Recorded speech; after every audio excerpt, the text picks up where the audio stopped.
kun bid dunya ka annaka goribun au abiri sabilin.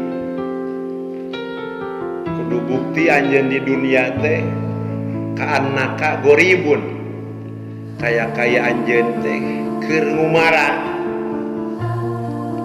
Maksudna di dunia anjeun kudu kaya keur ngumbara, eusina nu keur ngumara, nu keur nyaba, nu keur kuli di lemur batur, wayahna kudu merhatikeun kawaeun balik. Ulah nepi ka jang tanah usaha di Banten gitu. Poho ka Cihalimun,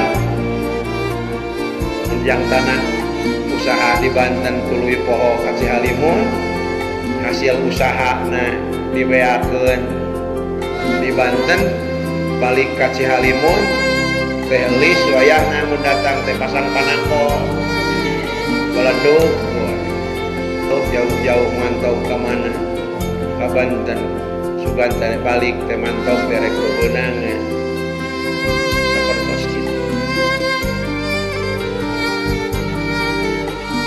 Au habiri sabilin atawa nu keur meuntas jalan.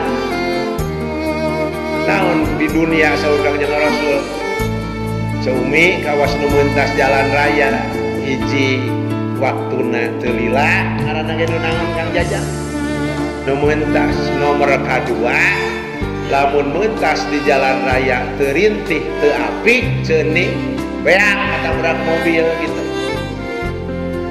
Eusina artina urang di dunia kudu bebekelan dari dunia na teu lila, salila di dunia kudu apik gitu. Kudu rintih tingali ka beulah kenca, tingali ka beulah katuhu gitu.